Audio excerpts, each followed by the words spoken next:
Okay, up next is the rangefinder calibration. So if you look through your viewfinder, you'll see that little yellow diamond, and let's say you're looking at something straight on. Okay, for me, I looked at some letters.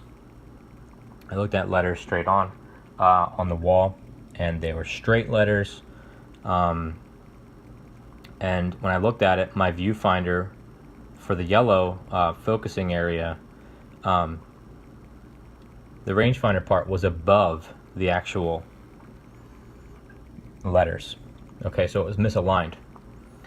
It wasn't too bad left or right, but it was just higher. So I looked online to try to find some things, and here's what people said. People said, okay, you got to take off the hot shoe plate, and there's a little screw underneath it. Okay, well, I couldn't get my hot shoe plate off. So, however, I did find the screw. Now we can see it. So here we have the screw to adjust the horizontal alignment, left and right. Okay, this is not the vertical alignment like a lot of people say online. This little screw right here, right underneath the hot shoe, which you can adjust by opening the top plate, is your horizontal alignment. Okay, left and right. So you turn it left and it moves right on your screen. You turn it right and it moves left. It's the opposite. It only takes a quarter turn at most either way. That should be good enough for you. Here you have some more foam right there. Going to want to replace that foam. Just take it out with tweezers, cut a new little piece of foam. I don't know, possibly put a little bit of glue on it and pop it in there. Done. So, where is the vertical alignment?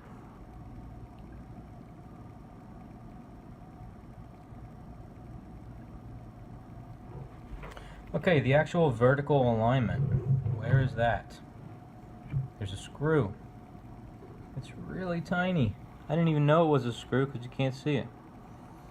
It's right here. Okay, it's very tiny.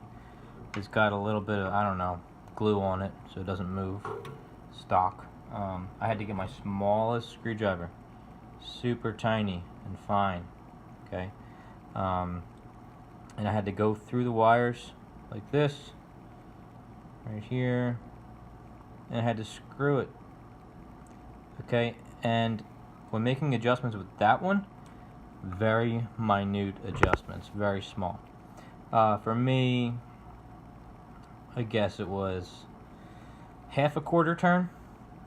Okay, so that's really all you need with that little guy, but there you go. Alright, so now that we've got this super clean viewfinder, we can see that it is aligned. Okay, up, down, so we got vertical alignment with that little tiny screw, and we have a horizontal alignment, and it comes into focus. Okay, I replaced all the foam on the inside. There was foam in between these two little lights on the underside of the plate, and also in between the little two bulbs that light that up. So I replaced that. Just cut little size strips for it, and now time to put it back together. So you just gotta pop it back on, try to line it up best you can. Oh, there's a wire there. Tuck it in. Okay, try not to force it, obviously. Make sure your screw holes, once your screw holes look all lined up, then you're good to go. And now you got this seal, and just put it all back together again. And light sealed. Up next, remember the hole goes to the bottom right. This lines up with this little notch going inside that hole. And then make sure you got your washer and your little top part. I don't know why the washers are bent. I guess they're springs. I have no idea. So we screw in. Okay. Get her done that way. And gonna need your spanner wrench. Once again, be careful. I scratched hopefully I won't do it now. Remember, just as anything, you don't gotta make it too tight. Okay, lastly, the ASA dial. A little bit tricky, but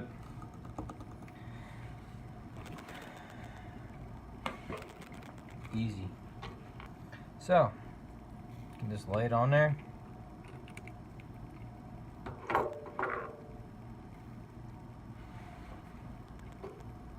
Line up my spanner wrench with it. You're probably wondering, how do I get it back to the right setting? How do I know it's right? Okay, well, just gonna make sure the screw catches. Okay. Alright, at this point, in order to get this right, I learned this from the Yashica guy, you want to open it all the way. Okay? Alright. Boom. That's all the way. That's a 1000 ISO right there. And that'll mean that that little iris will be a circle. Okay? So, if you look really closely, there's a tiny little hole here you can put a pin inside. Okay, that's 1000 ISO right there.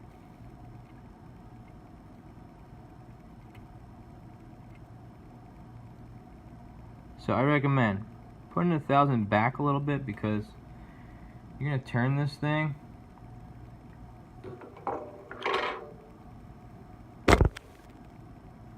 and when you turn it, it's also going to end up turning the numbers with it. So I recommend trying to hold it down with your finger, your fingernail.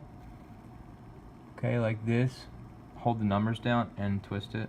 At the same time, you're going to see it's not going to be able to get it perfect, but you just got to do your best to line it up. That's really it. So I'm letting it go a bit because I know it's getting close. Okay. I'm there, so I'll back up a little bit. Okay. This is the tricky part, which is getting it tight enough, but not too tight. So right now, you don't want it too tight because you won't be able to move this knob. It'll be really hard.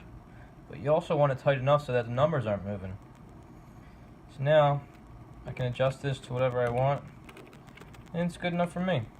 Numbers aren't moving, as you can see.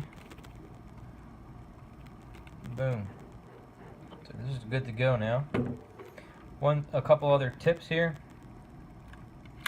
Okay, you want to make sure that when you turn this lever,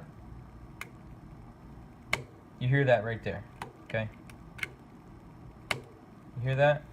That's the pad of death doing its job. It's good. Okay, so you turn it, boom, pad of death, keep on cranking, and fully press down. Okay.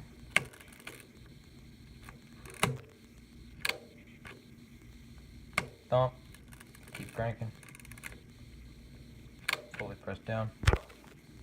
Okay, Yashica guy, he's got a great battery.